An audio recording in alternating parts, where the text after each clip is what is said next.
Wake up, rise and shine. It's a brand new day with Mo and News. It's time to have your say.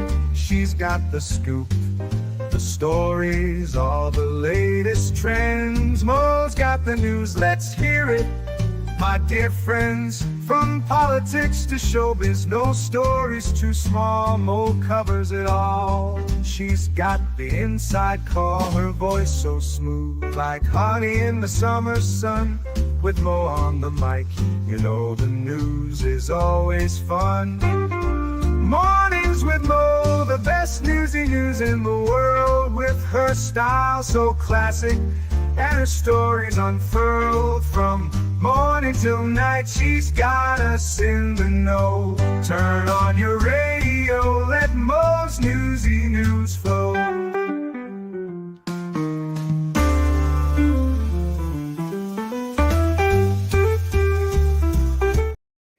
Good morning, everyone. It is January the 27th, a Monday, and I have all the news for you. I hope you had a wonderful weekend. Welcome, Christine. Good morning. And Wolfram and all of my mods. But Wolfram, you're always the first. Thank you so much for all the work you do for the channel. Tammy, good morning, and Penny Williams, Spinster, and Audio Coffee. Welcome. So, we do have a good story to start out with, or at least a happier story. A California man proposed to his girlfriend after finding the ring that he was going to propose to her with in the ruins of his home that had burnt down in the LA fires. So, had to have a good story to start off this Monday. A California man shocked his girlfriend when he proposed to her on the spot after he found the engagement ring he thought he had lost in the Los Angeles wildfires, along with everything else he owned. Brian McShay and Stephanie Raynor stopped at their now burned down Altadena home Friday to see if they could recover any items that might have survived the flames from the Eaton fire when McShay decided to scour for the ring, according to ABC 7 Los Angeles. I mean, to find a ring in all of that rubble, I can't imagine it.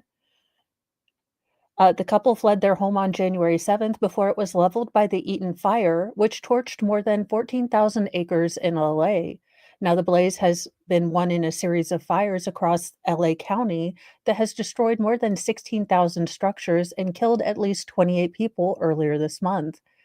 McShay suggested to Raynauer that they sift through the rubble to see where his desk was, because he had hidden the ring in his desk drawer, but he didn't tell her why.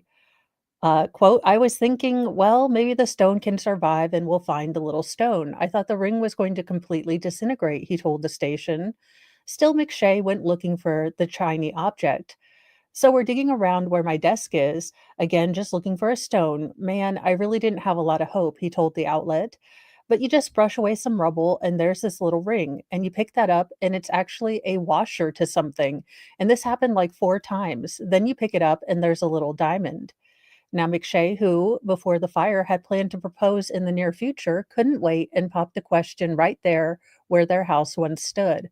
And I was on my knees and I was like, hey, will you marry me? He said. I'm in complete PPE, zipped up with a white hood and everything. I'm crying, Raynauer said. The wedding is not set. The couple doesn't have a date, but they do want to stay and rebuild in the area. We're really hoping that Los Angeles can support Altadena in its rebuild efforts for the next couple of years. And we're able to return because this community is just so special. So I wish them all the luck. I hope that they get, red tape cleared away so they can get married and rebuild sooner rather than later. Now, y'all know I have no idea what the refs did wrong in this particular case, but I did figure I would cover it even if I don't understand what this means. Referees' confusing ruling on a questionable Xavier Worthy catch gives the Chiefs a big break in the AFC Championship. Now, y'all, I'm gonna be 112% real with you. This popped up as some sort of update in my news feed, and I was like, "I don't understand any of this." but I'm trying to be a more well-rounded sports ball understander. So let's see if I can get this. Whether Xavier Worthy made the catch on the second quarter pass that appeared to hit the ground after he wrestled it away from a Bills defender depends on who's answering the question. The question was the first major call that went the Chiefs' way in the AFC Championship game between Buffalo and Kansas City at Arrowhead Stadium on Sunday. In the late part of the first half, quarterback Patrick Mahomes. Look, I don't know these people. I was like, he's not dating Taylor Swift, is he? Look, I don't, y'all know me. He threw a deep pass into coverage that looked like it was going to be picked up by Bills safety Cole Bishop. However, somehow Worthy got up getting the ball. I mean, I'm all confusioned. While the feat was impressive, it wasn't without controversy as the ball appeared to hit the ground without Worthy or Bishop, who were still fighting for possession as they came down, having complete possession of the ball. After a review, the refs ruled that it was a catch by Worthy, pulling the Chiefs on the 6-yard line. Now, any hope of an interception would have been negated away since Damar Hamlin had been called for a holding play. Like anything involving the Chiefs, there were surely conspiracy theories galore. The play allowed the Chiefs to easily score moments later to extend their 21-10 lead at the time. The entire play seemed to befuddle the CBS broadcasting crew calling the game. The ball hits, I can see it because you can't completely say no, but the ball hits the ground. An analysis, Tony Romo says, struggling to make sense of what he was seeing. And football fans watching at home surely didn't agree with the ruling that it had been a catch. The Chiefs might have been bailed out again, one person wrote on X. Apparently, if you play for the Chiefs, you're allowed to catch it off the ground with a hand on top and it still counts. No other team would get this call, another person chimed in. Okay, so is everyone on big Chief energy because why? Like, if we're look, I'm not saying it's not a conspiracy theory. I'm just asking why everyone wants the Chiefs to win. Like, if there is a big conspiracy, if the Chiefs win, do we, like, get happiness and prosperity? Is, like, the curse broken? I don't understand. But it was a big case, so it does look like this is probably going to lead to maybe some reformation. I don't know, a referee reform. Who knows? But people are big, mad, hot about this. I don't understand, but I figure I'd report on it. Well, for all of my UK friends, please, be careful. I don't know where this is going, but a 1 trillion ton mega berg, so mega iceberg, is on a crash course with a UK island. The world's largest iceberg is on a collision course with a British island off of Antarctica, jeopardizing both the marine life and ships in the area. If this happens, the iceberg grounding could seriously impede access to the feeding ground for the wildlife, the seals and penguins mostly that breed on the island. Dr. Andrew Myers, an oceanographer at the British Arctic Survey, told the Daily Mail. Okay, well, I mean, it's full of penguins. They're kind of used to the cold. I think they'll figure it out. Dubbed A23, the so-called megaberg weighs more than 1 trillion tons and has been measured more than 15,000 square miles at its peak, roughly 3 times the size of New York City. Now, it has slimmed down to around 1,351 square miles after shedding slabs of ice over the last 2 years, or I'm sorry, 2 weeks. After being stranded on the ocean floor since 1986, the colossal ice cube has broken away from its position several years back and drifted into the Southern Ocean. Now, A23 is just 173 miles away from South Georgia, a British territory that's been dubbed the Serengeti of the Arctic because it houses a treasure trove of wildlife, including king penguins and millions of elephant and fur seals. Now, experts fear that this frozen juggernaut, which is also one of the world's oldest icebergs, could run aground and smash, potentially threatening the animal inhabitants like a zoological Titanic, the BBC reported. Keep the penguins alone. Don't make me bring Morgan Freeman back to do another March of the Penguins. In 2004, some of South Georgia's resident penguin chicks and seal pups died after an ice island named A38 broke off and blocked their feeding routes. Now, sailor and fishermen could be under threat if the iceberg cometh too. Mariners were given a scare in 2023 after a floe named A76 came close to grounding and left a veritable icy obstacle in its wake. Chunks of it were tipping up, so they looked like great ice towers. An ice city on the horizon, claimed Mark Belcher, a marine ecologist who advises the South Georgia government. Now, those pieces basically cover South Georgia, and we have to work our way through it. Captain Simon Wallace, who helms South Georgia government's vessel Pharos, told BBC. His crew has searchlights on all night so they won't be blindsided by a berg. Now, scientists, sailors, and fishermen alike have been closely checking satellite pictures to keep tabs on where A23 is going. Thankfully, it has not fragmented into other slabs, so making a lot of mini giant icebergs. It presently is in a meander on the current and not moving directly towards the island, but our understanding of the current suggests that it's likely going to move again toward the island of South Georgia, Dr. Myers said. The current follows a shallow continental shelf around the island to the southeast. But the question is whether the berg will follow this out into the open South Atlantic or run up on the shelf and get stuck there for some time. Now, unfortunately, this may be the only tip of the iceberg. So these things, hopefully they can keep an eye on it. I mean, it's an iceberg. I don't know. Can we make a penguin movie of the Titanic? I wanna see Rose as a penguin, not gonna lie, I would watch the hell out of that. Fun Diane. Fun fact, penguins can launch their poo up to 12 feet. I love that you know that, and then I'm also worried that you know that, because that's the kinda thing I would make it my business to know.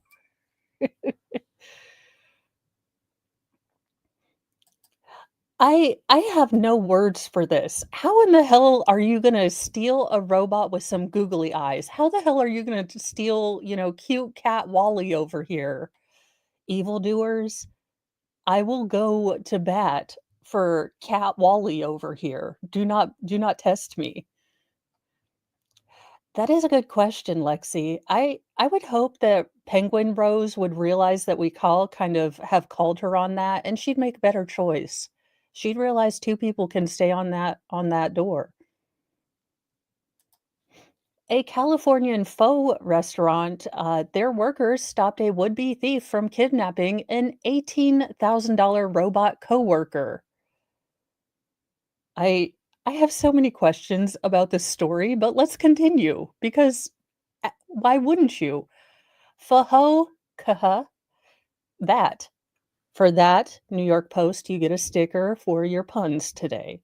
Now, employees at a California faux restaurant stopped a would-be thief from kidnapping their $18,000 robot coworker. You leave Bender Bending Rodriguez alone. Damn you. True, Jason J.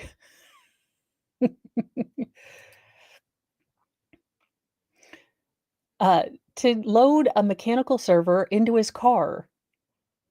Because as you do, just one day you're out for a stroll and you're like, "Gosh, I want a robot. I want a Mega Zumba or Roomba. That's what I want." Now, security footage inside Fo 21 in South San Jose captured a moment the attempted thief entered the restaurant around 7:40 a.m., just 20 minutes before it was set to open. The man asked to use the restroom and disappeared around the corner, according to the clip. Then he doubled back from the restroom and tried to pick up one of the restaurant's 3 robot servers. He wrapped his arms around the back and middle and attempted to pick it up before just kind of suplexing it and waddling out, of the restaurant, as one does. Now, one of the employees looked on and tried to stop him as he awkwardly carried the bot out of the door. Outside, he dragged the robot onto the sidewalk and heaved it into the back of his car. He had the robot stashed in his trunk for all of about 10 seconds before another employee emerged and wrestled the helpful robot away, according to the video. They eventually made the man surrender the robot and called the police. The robot server is valued at approximately $18,000, but would have been worthless to the would be thief. Faux 21 owner Tony Ngo told ABC7 News the bot requires special programming, making it unusable outside of the restaurant. No humans or robots were reported injured, according to a local outlet. The little robot that could is back to serving up pho due to its hardwiring content. Robots are rapidly advancing and appear to be cropping up across industries, not injuries, industries, with no telling what they could be capable of in a few years down the line. Now, on one end, researchers are working toward making functioning AI robots that would be able to emote and ultimately be used as a significant other. Why must we always go to the robot girlfriends? We can have robot waiters. Nope, nope. Chief in technological know how must be the robot waifu. Of course they are. Meanwhile, China's latest new humanoid robot is pushing the boundaries as a mechanical service world as their new 5'5" bipedal machine provides a glimpse into what the future of warehouse and factory might look like. So there you guys go. Automation is coming, but let's try to keep our violence away from the robots. Again, when Skynet takes over, we're all gonna have to apologize to our toasters. So let's try to be, a little bit kinder to our toasters. I'm just kidding. Well, I don't know if FAFO is a thing, but we have had many, and this is just one of many people I could pull. But maybe we could come back to not putting all of our stupid hot takes on the interwebs. A Milwaukee CBS weather reporter, Sam Neufel, was fired after criticizing Elon Musk. Now, I'm not going to read through this whole thing, but sweetheart, anyone out there, I get it. You have hot takes. I got them all the time. But I also like money. I'm incredibly selfish. I'm not going to lie to you. I like to protect my family, and that means, maybe not saying every stupid thing that flips through my head. I save that for retail workers, and I tell them that I'm going to shove Mad Dog 2020 down my bra. Like, I get you don't like someone, but for the love of Cheetos and all that is, flapjacks, could we stop putting our dumb hot takes on the internets? I think FAFO might be people's new sort of thing, and I don't want anyone to have to learn by losing their job. But come on, people. Inside thoughts, outside thoughts. We'll all walk on it together. I suffer too. Well, I mean, what do you she's the best principal in the world. Of course it's a Florida woman. Are we shocked? A Florida principal is charged after a booze-filled party with 100 teens was thrown at her home. And y'all check out Lefty. He is awesome. He does gaming, which is something I cannot do. And I think if I looked at stuff, he is going to be doing a 20th anniversary edition of World of Warcraft. I only know about World of Warcraft from South Park, but that was an incredibly funny show. So go watch Lefty. It's just like watching South Park.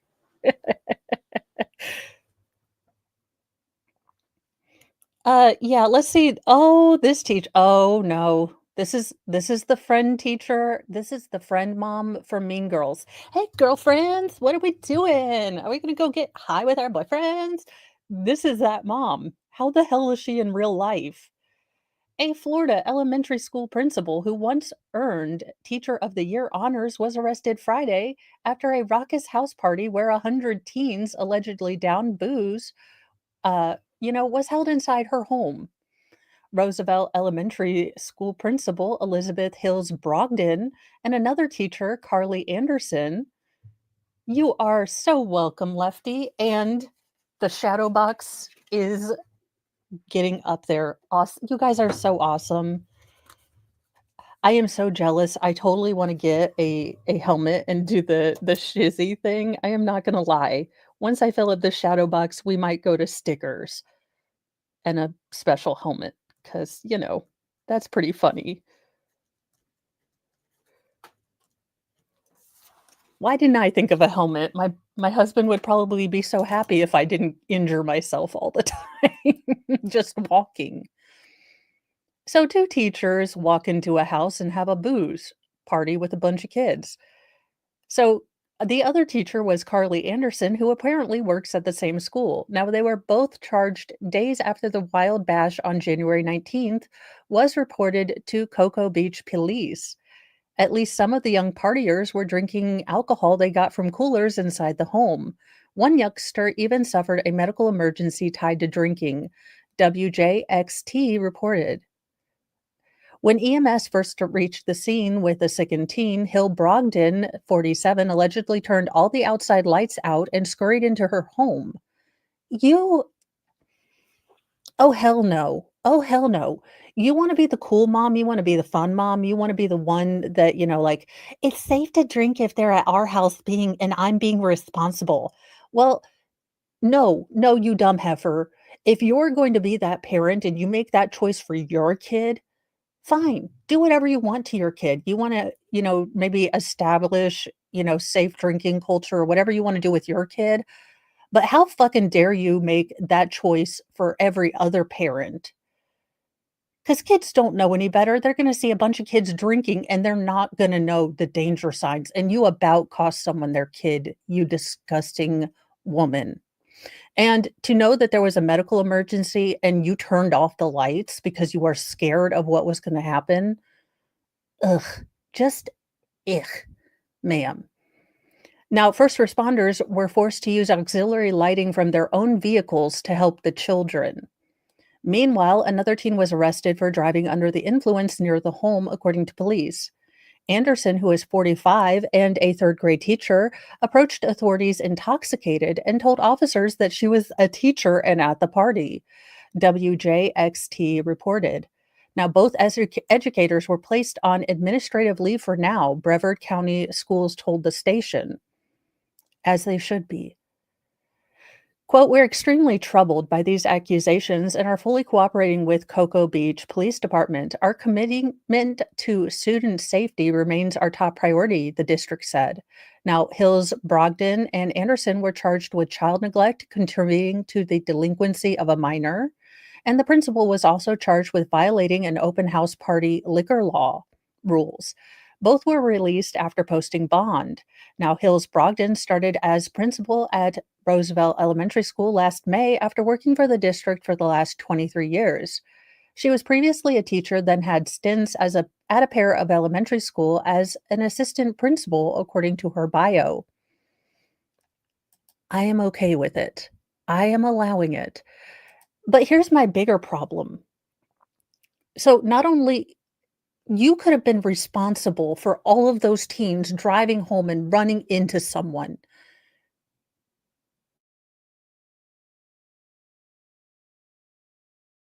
Established parent, and I'm gonna let kids do whatever at my house, then you better be waiting for a mom like me to show up when shenanigans goes down, because I've had it go down. And let me tell you guys, I will give you guys one warning because and Mr. Mo knows this, and so did the people that I had to deal with this situation that happened with the cool parents that,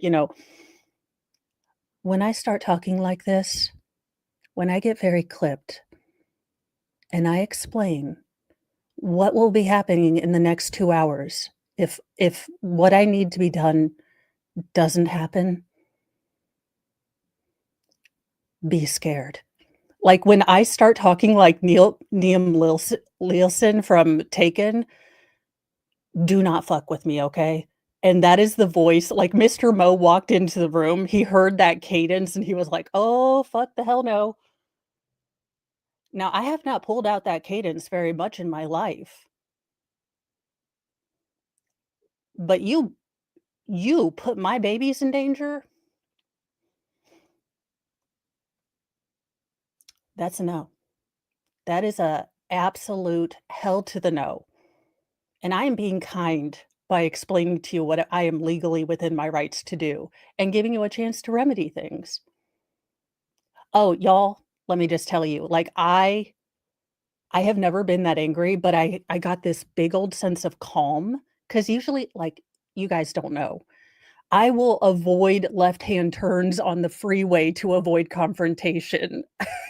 So, when I am pushed to that point, and as a parent, I hear that you let my child drive drunk or you let my child nearly die from alcohol poisoning. Oh, ma'am. Just say allegedly in Minecraft, I would keep my head on a swivel, ma'am. That's just me, though. I don't know, because 'cause you're messing with people's kids. And not only that, but the rest of the community, because drunk drivers rarely ever kill themselves.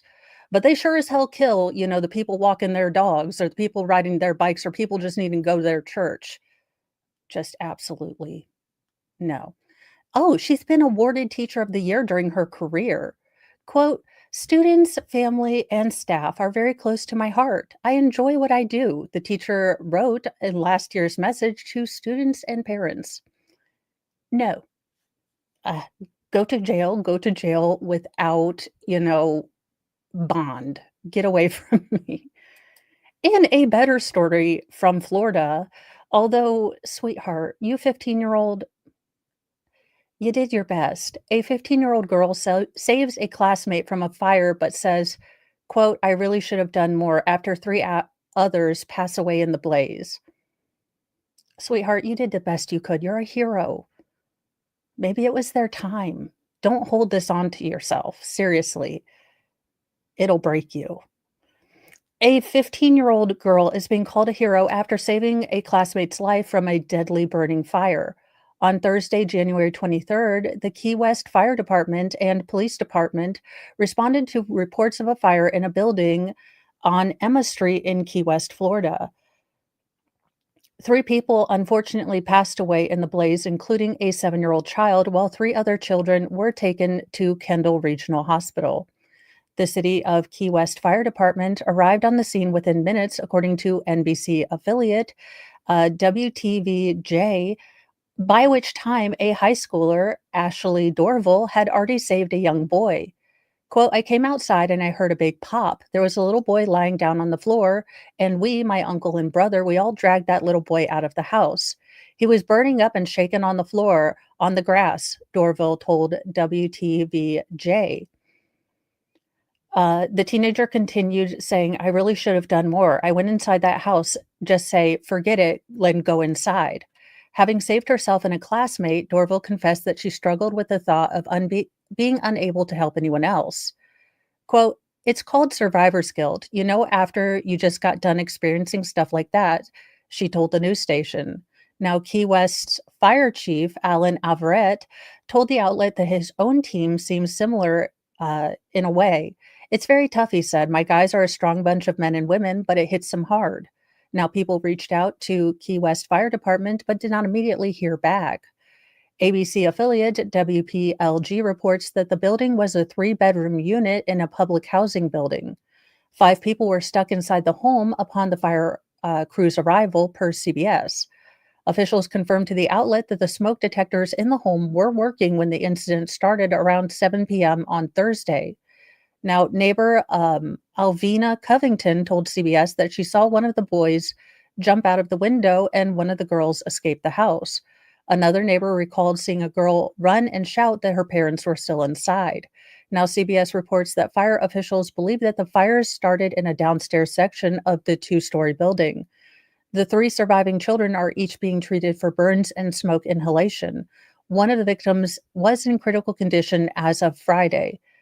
Now, the fire marshal is currently investigating the cause of the fire, but what an incredible story of people just walking by who saw something and jumped in without thought for themselves, without thought for anything, and they managed to save several people. And how terrible that they still have to deal with that guilt. And thank you to all of our first responders.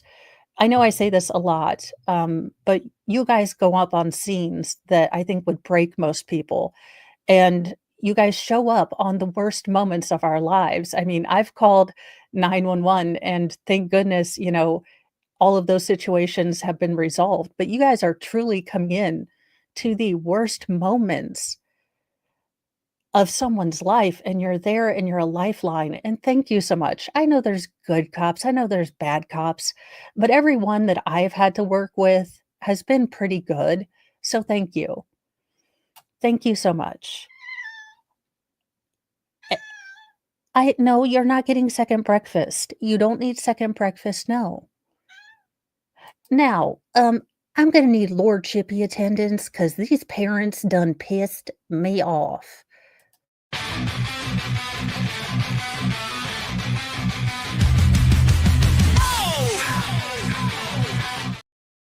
All right, you guys, because these parents deserve to be drawn and quartered allegedly in Minecraft. It is from my home state, and we name and shame Hoosiers hillbillies with no class. As a high class hill chuck, I name and shame these people because look, I'm a hill chuck with class. These are hillbillies without class. Know the difference. I'm not dealing with this. Parents allegedly refused to pick up a child from the hospital. And yes, as a Hoosier, I name and shame Hoosiers who should not be included amongst us. And these are from Evansville. This is like just a hop, skip, and a jump away from Kentucky.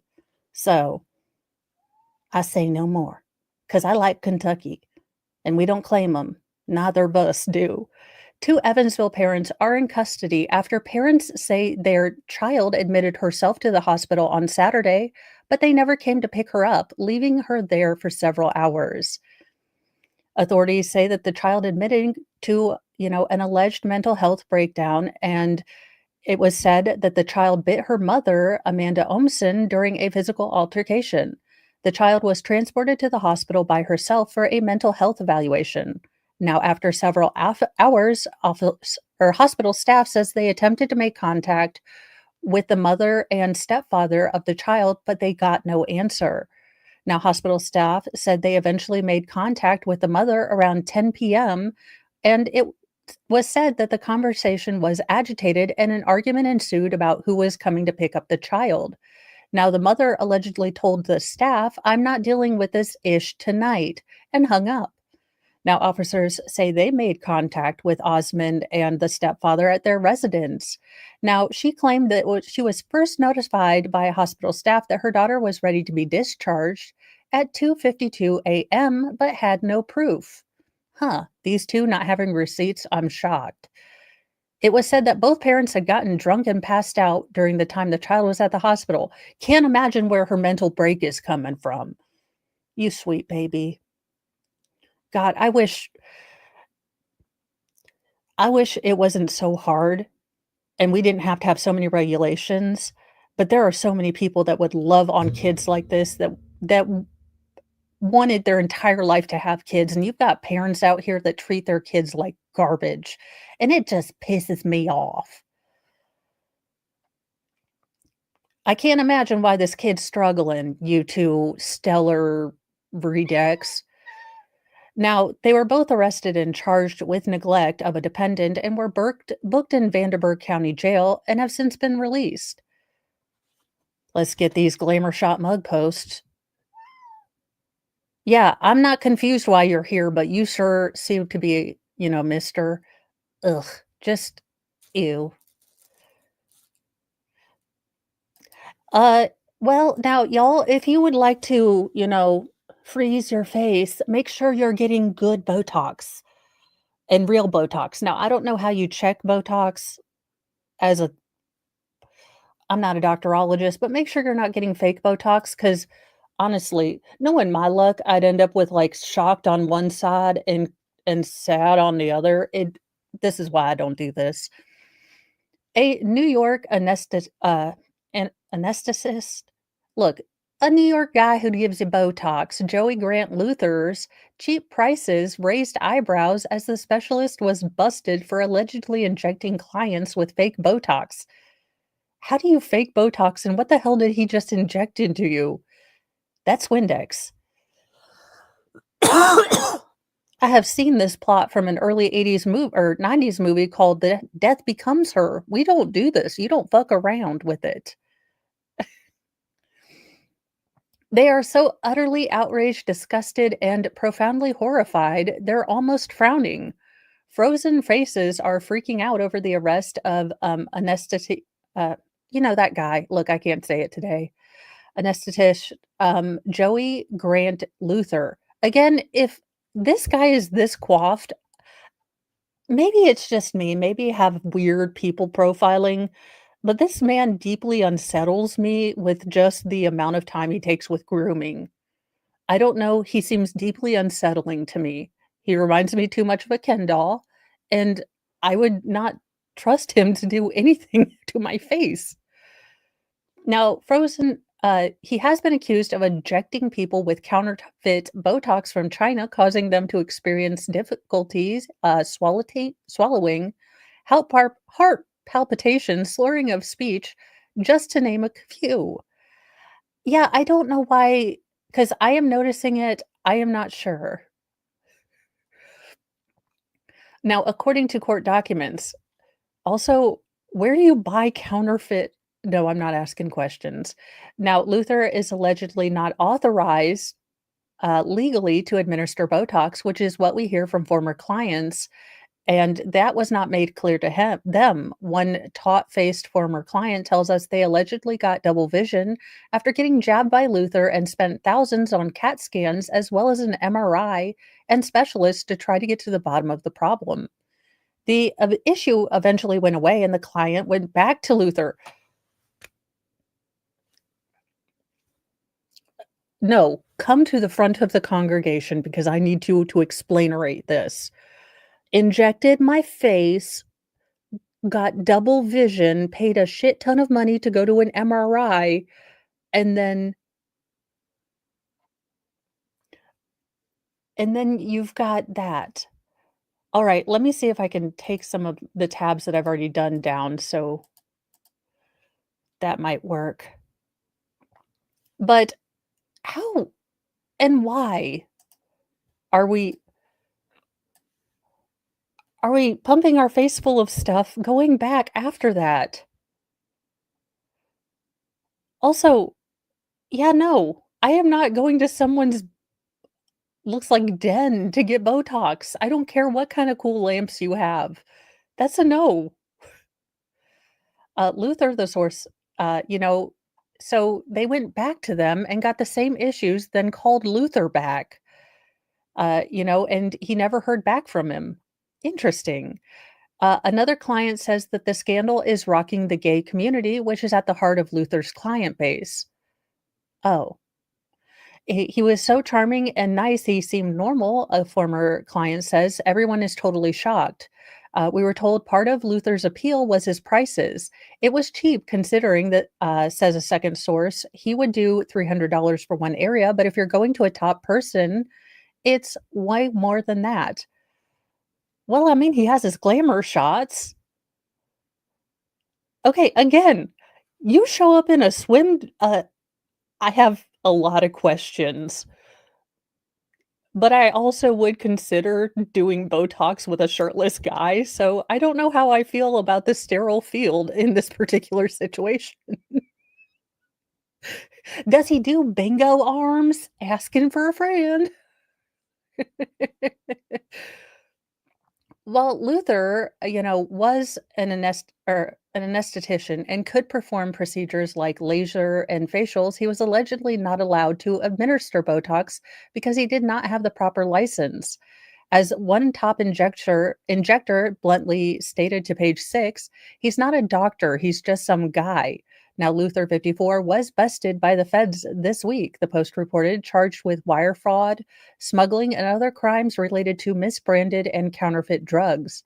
He allegedly used prescription medicine he knew was counterfeit on clients at his medical spa, Aesthetics, and treated them without proper New York state licensing. Again, he's shirtless in a speed or in swim trunks. I'm guessing there's a lot of, ridiculousness going on, okay? Imma go ahead and take a stab that this is some shenanigans.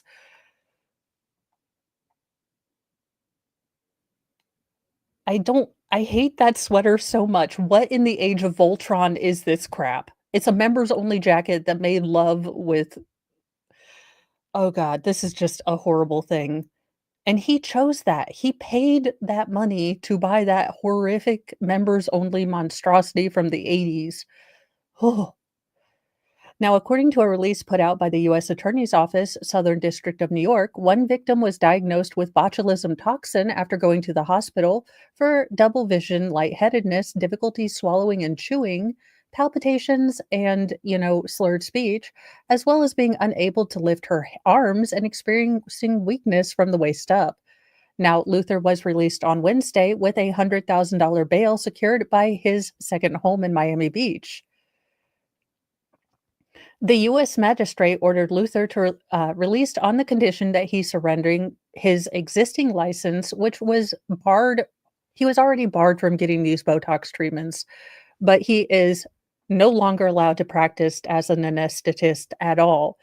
And he put up his Florida home as collateral. Now, he's made no comment, since things, and of course, he is considered innocent until proven guilty, but he could face up to 20 years in prison if convicted on the top charge by the feds. So, y'all, just let's get old and sassy. If the Golden Girls can make it look classy and sassy, we can do it. We can do it. I just, I don't even know what to say anymore. We must stop these Chinese buffets. Can we stop this now? What in the age of, "Oh, we got a leak, we'll make it into something good," is this?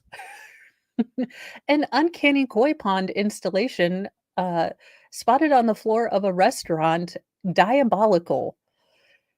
It's a design choice worth pondering. A Tennessee restaurant's very unique koi pond installation went viral on X over the weekend, and it's drawing comparisons to other remarkable animal habitats at eateries around the U.S. On Friday, on X.com, user Philip Thurgood posted a snap with the caption, "Chinese buffet koi pond is one of the more ridiculous things I've ever seen." Yeah, that is one of the more ridiculous things I've ever seen, not gonna lie. The image, which shows a koi enclosure built directly onto the floor of an extensive, restaurant dining room, has since gone viral with nearly 7 million views. The pond is located at the China Buffet in Kimball, Tennessee. It's delineated only by a squat white tile wall that's lined with the same ubiquitous brown tile as the flooring outside the tank. It's also fitted with a modest waterfall and a few indoor plants. Notably, a submerged flood drain appears surrounded by cracked tile, indicating an architectural anomaly that may have previously occurred. They're like, look, we already got a leak. Let me see. What in the name of all that is holy? No, we're just gonna have holy God, you guys, the extension cord right over. I like that they're using zip ties. Look, I like that they're using the zip tie to keep the uh, I don't know. I'm showing things, but let me see. Okay, let me yeah, I don't okay.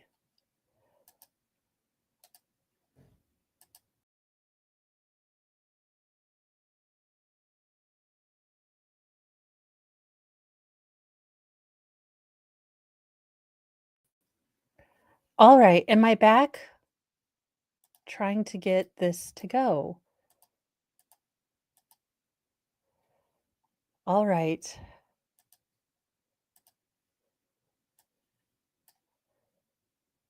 Okay. I should be back, I think. Alright, because I went in and out of it, but okay, so are you guys not seeing okay. So the ex the extension cord just above the koi pond, um, I don't know.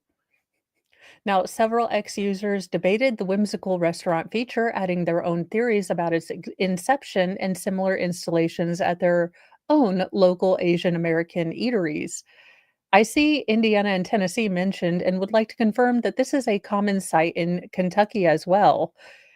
One diner frequently confirmed, and I can confirm, indoor koi ponds are a must if you are going to have an Asian style restaurant in the Midwest. If we do not see koi ponds, we will be confused as to what you're generally selling. We're like, "What is this kind of store?" "Oh, it's a buffet." Indeed, the indoor koi pond is a relatively common feature, according to comments in Thurgood's viral thread.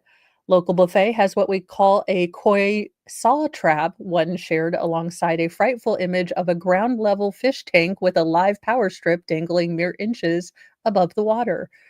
This even tops the gator pond from Laguna Beach restaurant I went to in Florida, another one joked on X, including an image of a glowing green indoor enclosure with more than a dozen alligators resting on the water's edge. Yeah, that's a no. A Vietnamese food fan added that a lizard habitat into the mix, reportedly seen at their local pho restaurant. Meanwhile, some X users speculated that the pond's function and aesthetics, with one dubbing it an example of negative feng shui. Right on the regular floor is crazy, dismissed one witness. I like the concept, but for execution, the same flooring is underneath. It's diabolical. It's actually not terrible, has good water volume, decent space, and not overcrowded. Plus, no pennies have been thrown in, which adds copper to the water and isn't great for fish. Overall, compared to some of these inside koi ponds that I've seen, it's above average, argued another. Now I really want some Asian food, you guys, not gonna lie. And it's only 8 o'clock, which means probably can't get an order of sweet and sour chicken right now. Some people, what I wish? Like, I wish that every criminal was made to come up with an exact logic tree of why they did something.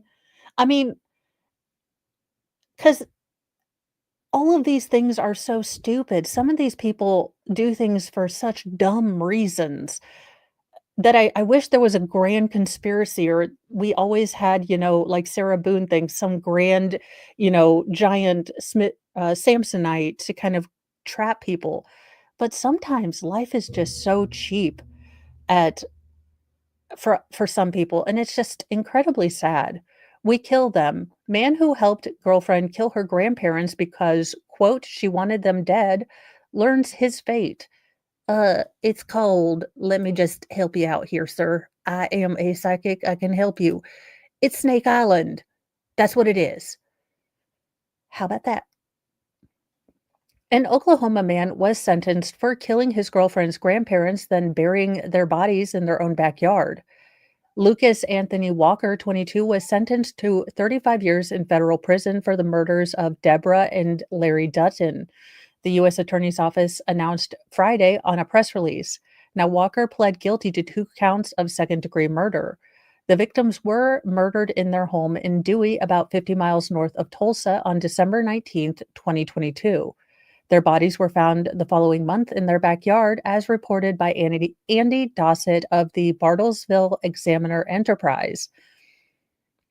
Now, Ring doorbell video shows that Walker and Heidi Dutton dragged the bodies across the backyard, citing court documents. Walker's then girlfriend, Heidi Dutton, who was 17 at the time, told police that she asked Walker to murder the couple, who adopted her as their daughter, because she wanted them dead, Dossett reported, citing police affidavits and preliminary hearing testimony. We killed them, Heidi Dutton said. She told her boyfriend during an interview with the police, the newspaper reported. She initially admitted to investigators that she unalived her grandparents and Walker helped her clean up, but later reversed her and Walker's roles. Now, Walker did confess to shooting and stabbing both Deborah Dutton and Larry Dutton to death. The two reportedly, spent the elderly Dutton's monies before they were arrested. An obituary said that Larry Dutton was a retired Master Staff Sergeant in the U.S. Air Force and former manager of the Lieutenant William M. Milken Airport in Eureka, Kansas. His wife was originally from Tennessee, a retired Staff Sergeant in the U.S. Air Force and former chief. No, chef, sorry. The I makes a difference. They're shaken. They're visibly shaken. Reverend Linda Pope told KOKI, "How do we make sense of all this? How do we turn this over to a higher power? There's just so many unanswered questions." Now, Heidi Dutton's plea deal and sentencing hearing is scheduled for March 5th, online records show. Hopefully, she gets mastermind status. Yes, he was the physical instrumentality used to unalive these two, but it was her thought that put this into motion. Gathering from the picture, and I'm gonna make a gross assumption, he probably isn't playing with a full deck of, flashcards. So, if this girl had this evil idea and she was this evil at 17, lock her ass up, okay? Don't look at that beautiful young face and think it's innocent. If she had this devious a plan now, ain't no telling what's gonna happen when evil matures, y'all. Mm. Yeah, I'm thinking of Gypsy. I really do not like the disparity in sentencing for Gypsy, and I do hope that, she gets equal, if not more punishment for being the, instigator.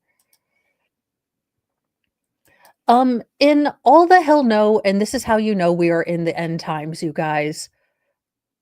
Now, I I I thought about picking this up if this shows up at my local Walmart, but y'all just know. Just know. Dan Davis, I did not see that. I do try to pick out it's a delicate balancing act because this is the reality of our broken world.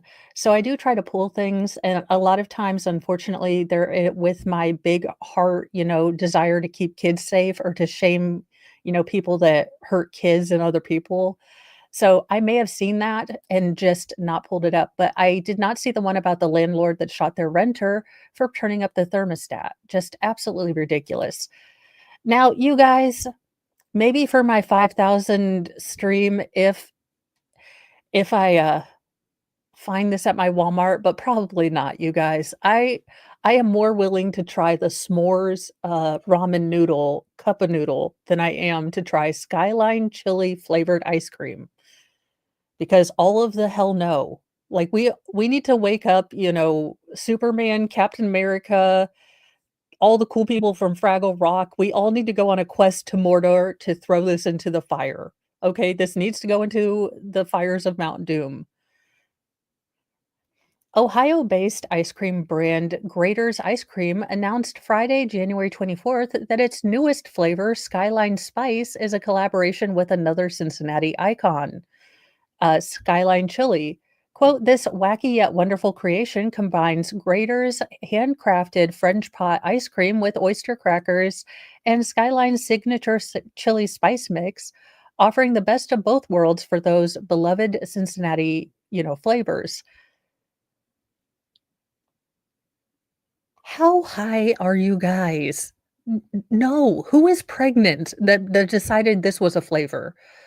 Because you guys, when I was pregnant with my first daughter, I have never even had rum raisin ice cream, and somehow it was the only thing that I wanted, and it turns my stomach now, just the thought of it, but I would eat a whole thing of rum raisin ice cream. Never even had it, but who knows? Everyone who knows chili knows Skyline, and as longtime fans ourselves, we are eager to collaborate on a one-of-a-kind must-try flavor. Richard Grater, fourth-generation president and CEO of Grater's Ice Cream, said in a press release. He continued last year, speculation about our unconventional and somewhat polarizing partnership started on social media. We spent months perfecting the recipe and are extremely happy to confirm the rumors are true and the flavor will surprise you. The flavor is sweet, savory, and unlike any ice cream or chili lovers have ever tasted before. No, just all the no. I still don't understand why you add cinnamon to your chili. If Cincinnati, come to the front of the freaking congregation.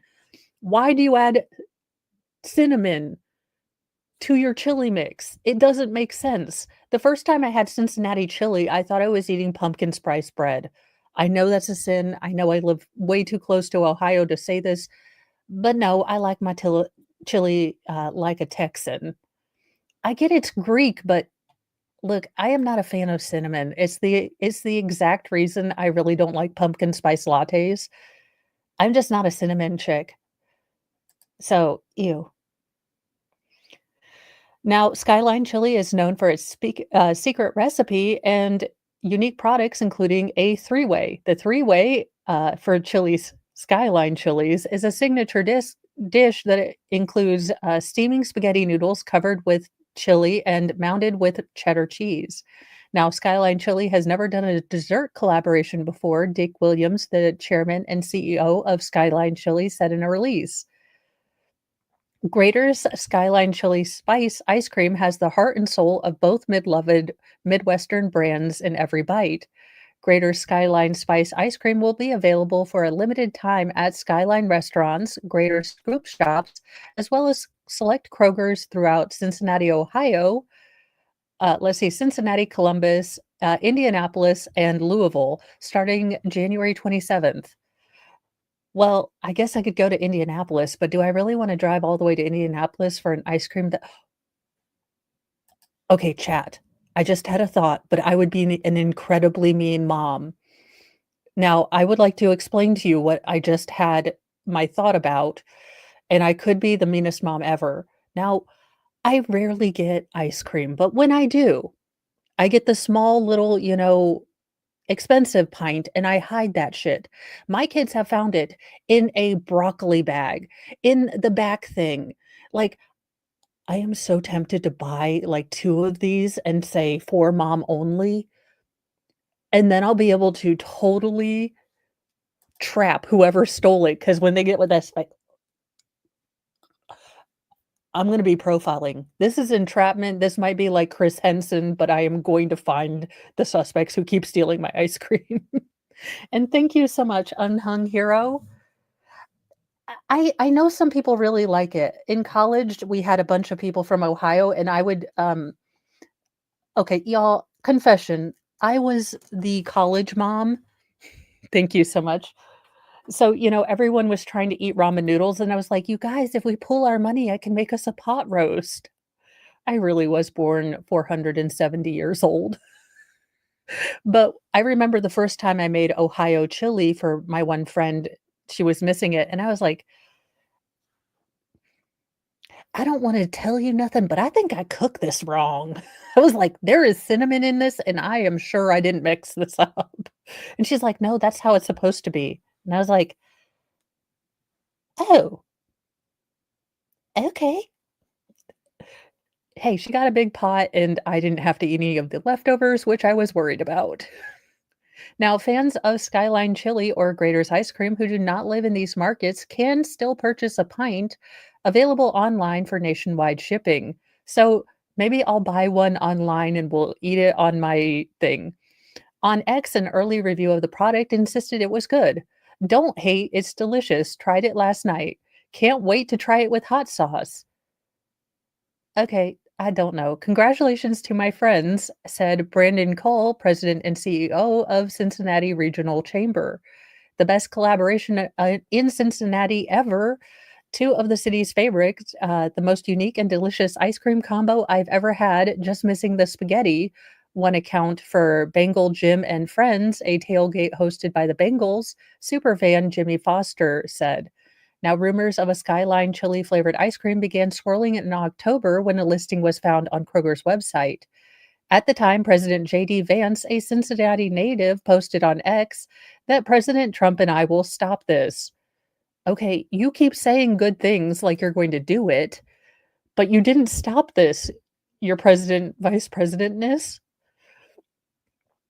Vail, who made his first public appearance as the vice president on the same day that the ice cream flavor was announced, has not yet commented on the new product. This is something I'm willing to go to conflict over. This is a terrible idea. And I don't know, but this is a mayor I can get behind. Simon the Basset cattle hound or cattle dog sworn in as the second honorary dog mayor of New York City following a chaotic election. Dang, New York, you can't even get your dog mayor through the first set of ballots without a recount? This is sad.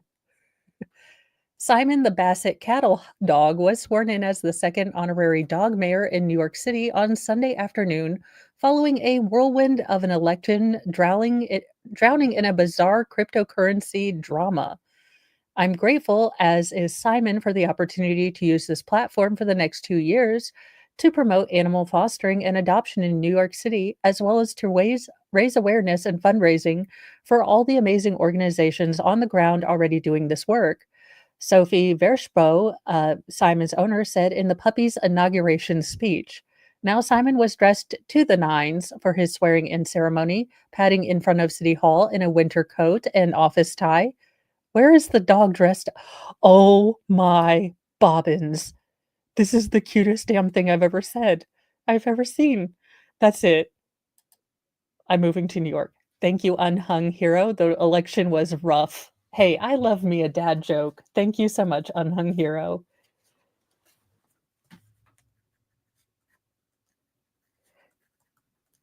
It is still cold enough that my hands are not working all that great, but it is starting to warm up, so that's a good thing. You know what? I say Simon for president 2028. I bring back the suit and the tie and everything. He's even wearing a bowler hat. I'm sold. While inaugurating the pup, the city's public advocate, Jumaine Williams, inserted various dog puns into the typical swearing in agreement. Because of course he did. Do you promise to uphold the office of New York City dog mayor with liberty and yes, dog MIDI for all? He said before shaking the pup's paw and completing his ensemble with a top hat. The dog race to City Hall was inexplicably contentious during this election cycle, after cryptocurrency fans descended into the polls and started vying votes to sway favors toward their frontrunners. Who the hell gets insane who cryptocurrencies a dog vote?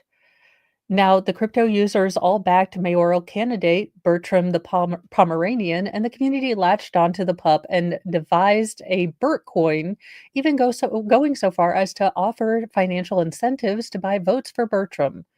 Because of the negativity, some dogs like Enzo the Shih Tzu were pulled from the competition by their owners, citing the growing negativity.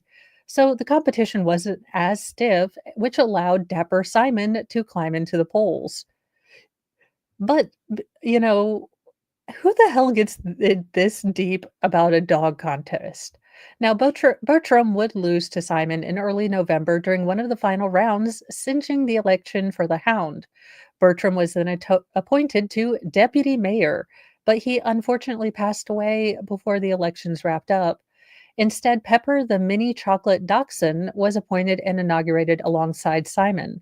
Now, Simon will perform the duties of the retiring dog, Sally Longdog, following her inaugural 2-year term.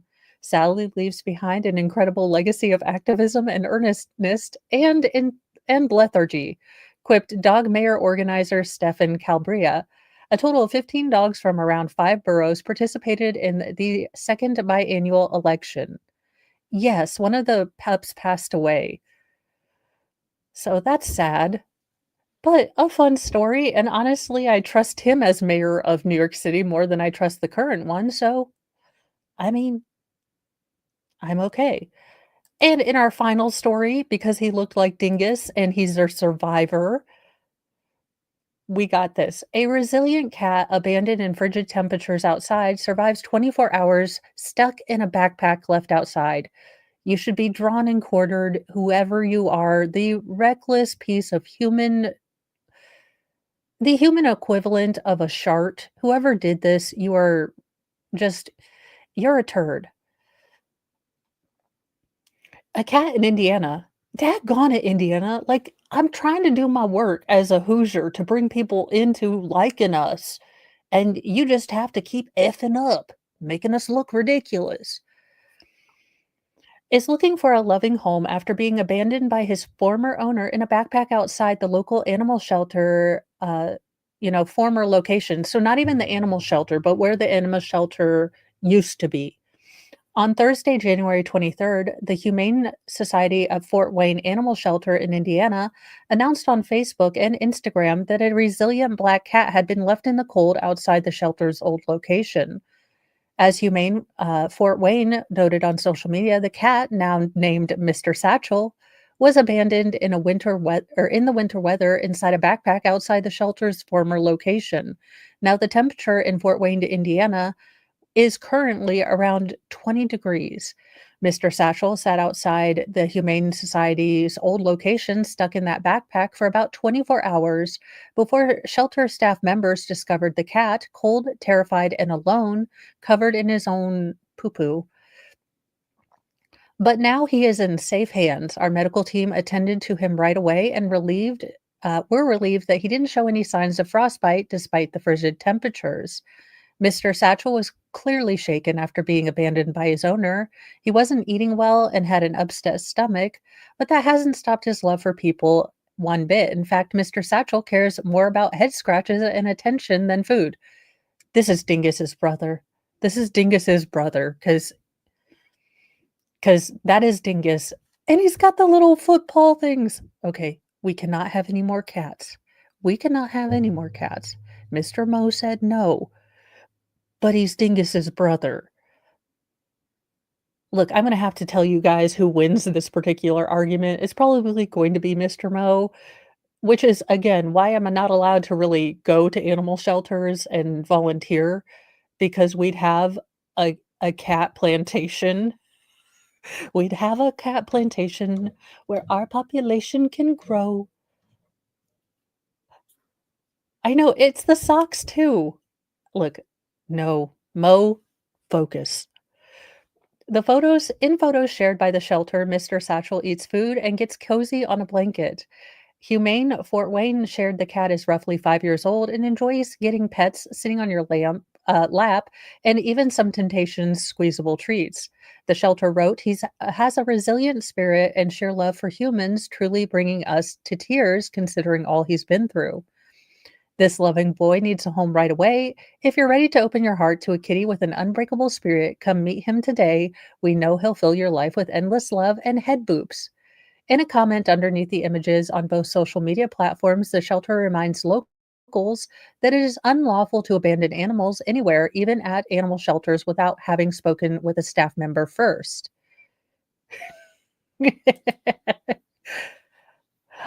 Yeah. So here's the thing. My desire to want to get more animals and help them, I also have to be really considerate about the fact that I can't do a lot of things anymore. So I used to be the one, before I got hurt, to we had like 5 litter boxes, and I would go through every day, morning and night, clean them out. And we actually had to go to those automatic litter boxes because it was so hard for me to try to bend down and scoop. So we are probably at cat capacity for our house, and there is probably a house that Mr. Satchel will be the one and only big cat. So, he needs his own individual attention too, and I can't be selfish and take, a friend like I have in Mr. Dingus away from other people. Well, yeah. Yeah, it's been a hard adjustment to really get to what I can do, and it's easy when you have a heart for animals or small people to take in everyone and not be really mindful of all that you're committing to. So and all you're committing your family to. So I am trying, like, look, if I had found him at my house, I'd I wouldn't say nothing and I would let Mr. Mo not notice. But greedy bloke, but he's the one that scoops the cats. Cat boxes now. Well, hopefully, between us or someone local, he finds a great home and, just has a wonderful life with someone who cherishes and appreciates all the things that our furry animals bring us. I've been through the highs and the lows, and your furry friends, you give them a part of your heart, they take all of yours, and unfortunately, they leave us so sad because they take a bit of our heart when they leave us.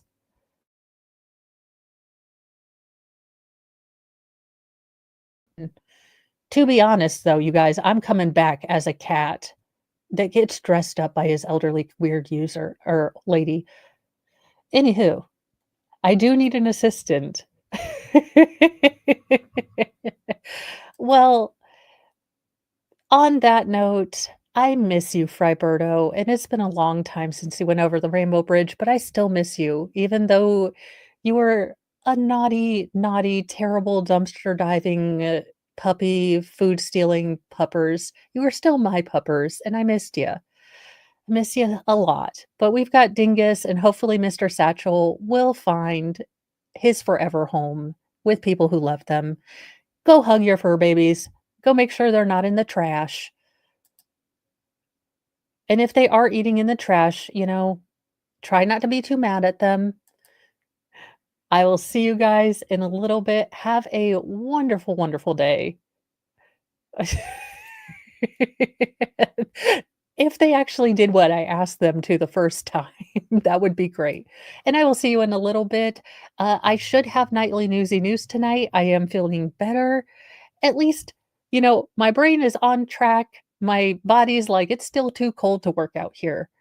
But thank you guys so much, and I am sending you guys over to Baker. He is doing, Natalie oh gosh, what is the name of Cochran? Maybe?